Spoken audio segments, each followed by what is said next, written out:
जानते हैं यार, समाज तो पाखंड के कुरीतियों के विरोध में खड़ा है। अब आप ये देखो कि ये फैलाता कौन है? ये झूठिस्तान देश में कौन भ्रमित करता है जनता का? उनके लिए आज तक कोई कानून बना है क्या? समाज में चाहे कोई उल्टा सीधा परोसता है वही समाज सुधारक है, जबकि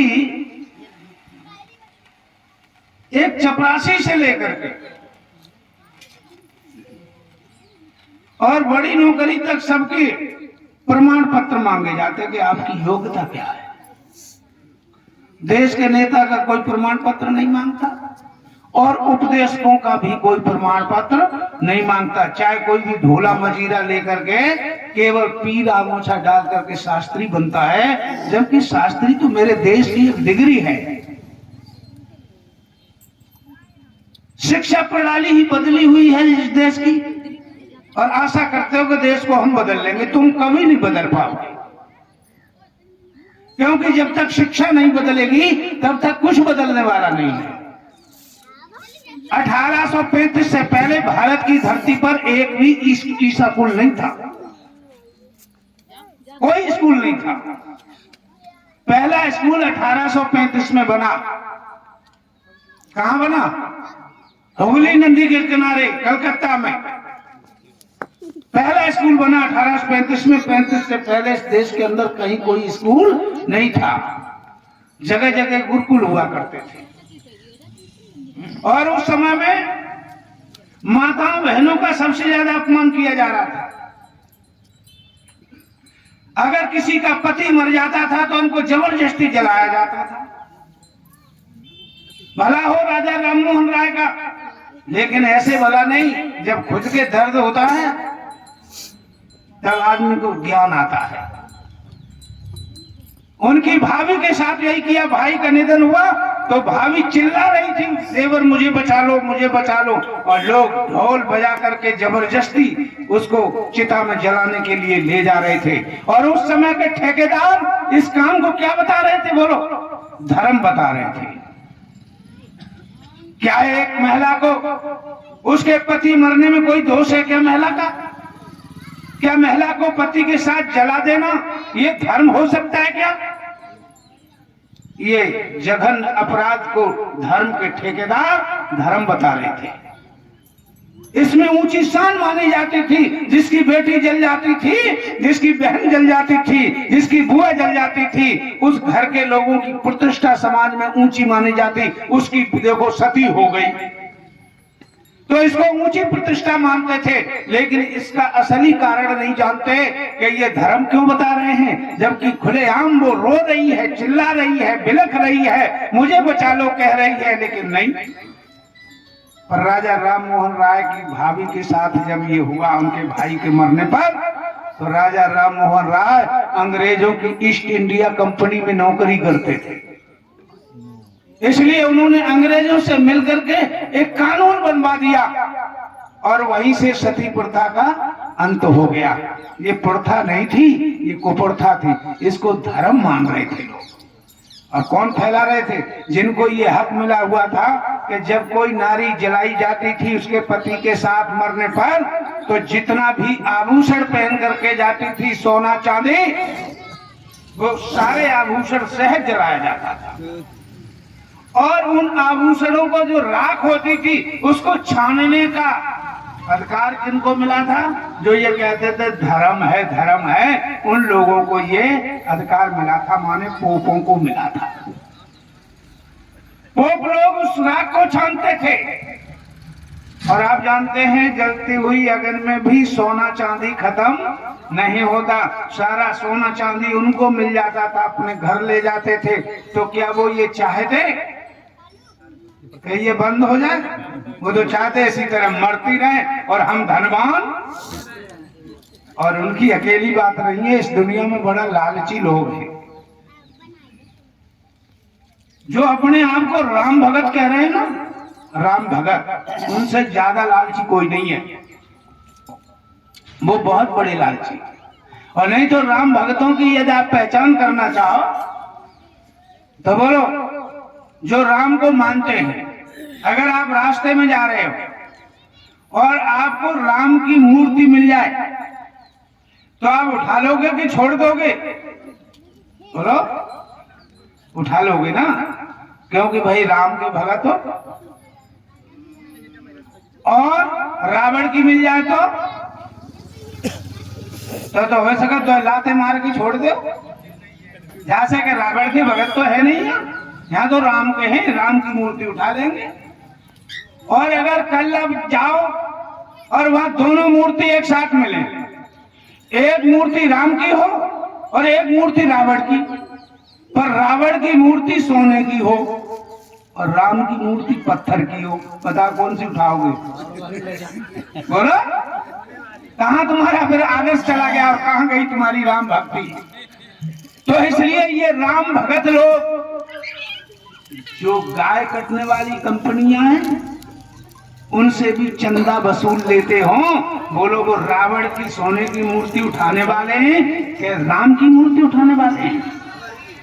जो 250 करोड़ रुपया चंदा जिंदगी गाय को माता कहा जाता हो, उनकी हत्या से जो पैसा आता हो, उसको भी जो ले लेते हो, वो बोलो रावण के भगत हैं कि राम के? तो ऐसे लोग कभी राम भगत नहीं होते, ये केवल राम भगत का चोला ओढ़ लेते हैं, चोला ओढ़ लेते। तो ये फैलाते कैसे हैं? एक बार अकबर अपनी सभा में बैठा था, आगरा का बादशाह था अकबर, और अकबर के मन में आया और अकबर ने बीरबल से एक सवाल किया। अब बीरबल से क्या पूछा? बीरबल से पूछा, अरे बीरबल, एक बात बताओ, क्या कि छोटे कर्मचारी से लेकर के बड़े बड़े अधिकारी और बड़े बड़े राजा तक अंधविश्वास और पाखंड में कैसे फंस जाते हैं? देश का राजा, भारत का देश का राजा भी अंधविश्वास पाखंड में बुरी तरह फंसा हुआ है। उठाए, प्राण डलवावे, आरती घुमावे, जन काका करे, थाली भिजवावे, दाली भिजवा, ये जी के लिए मुंह से न निकाले कि ये जी कर लो। तो बीरबल ने कहा, महाराज मैं अपने मुंह से कहूं तुम न मानो, राजा हो बादशाह हो भैया, माने न माने।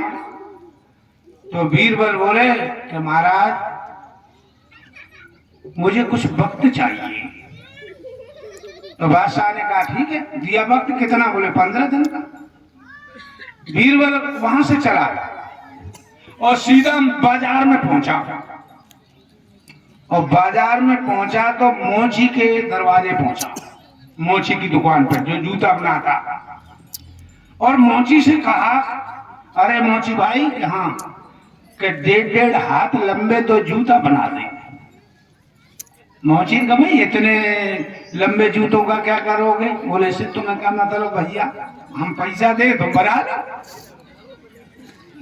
रुपया बताओ, 100 के बनाओगे, 200 500 जितने बताओ। मोची ने 1.5 हाथ लंबे 2 जूता बना दिए। बीरबल ने दोनों जूता ले और शाम को एक मस्जिद के किनारे पहुंच गए, और रात के ठीक 12 बजे एक जूता उठाया और मस्जिद के अंदर फेंक दिया, दीवार के अंदर जाके ग्राउंड में गिरा, और एक जूता लेकर के सीधा अपने घर चला गया। सवेरा जब हुआ और मौलवी साहब आए मस्जिद में, तो सामने गेट खोला और जैसे देखा तो सामने मैदान में एक न्यू ब्रांड जूता पड़ा। तो मौलवी साहब गए, जूता उठाया तो जूता इतना तो था नहीं, इतना लंबा। मौलवी साहब सोचने लगे कि इतना बड़ा पैर किसी आदमी का तो दुनिया में होता नहीं है, और इतना लंबा जूता है, तो इसका मतलब है कि अल्लाह ताला आया, और ये जूता उसी का है? चमत्कार होगा।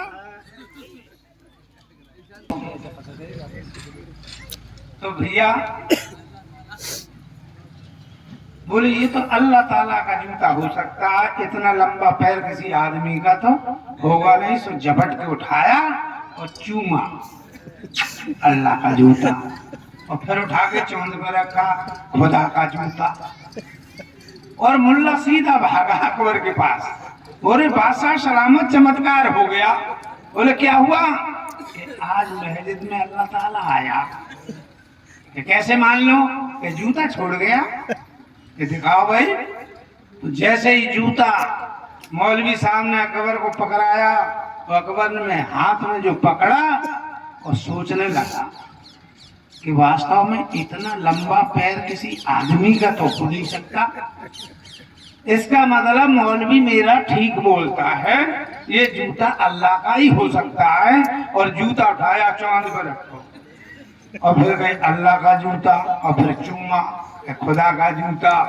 और फिर अकबर बोला कि भाई मौलवी साहब के हाँ, अरे बुलाओ मंत्री को, बैंड बाजे बुलाओ, हाथी बुलवा, घोड़े बुलवा, क्या करना है? बोले महाराज जुलूस निकालना है। काहे का? जूते का, अल्लाह का जूता है इसलिए इसका जुलूस निकलना चाहिए। तो आगे आगे घोड़ों पर सैनिक और उनके पीछे बैंड, और बैंड के पीछे हाथी, और हाथी पे बैठो अकबर, और अकबर की चांद पे जूता। बजट बजट जाए, बजट जाए रहा, जुलूस निकल रहा। उधर से आ रहे बीरबल। अकबर ने कहा, बीरबल आए, तुम तो उदास लग रहे हो, देखो कितना बड़ा चमत्कार हुआ। क्या हुआ? बोले अल्लाह ताला महजद में आया, और ये देखो जूते का जुलूस निकल रहा और तुम उदास घूम रहे हो। बीरबल कहने लगे, बादशाह सलामत, तुम्हें तो जूता के जुलूस की परी, मैं बहुत मुसीबत में फंसा हुआ हूँ। क्या हुआ बताओ? तो बीरबल बोले, बादशाह सलामत, 500 साल पुरानी मेरे पुरखन की जूतन की जोड़ी धरी, 500 साल पुरानी। अब में तो रात को आज एक जूता चोरी हो गया, महाराज बहुत परेशान है। अकबर ने कही क्या? एक जूता चोरी हो गया? कि हाँ। तो एक होगा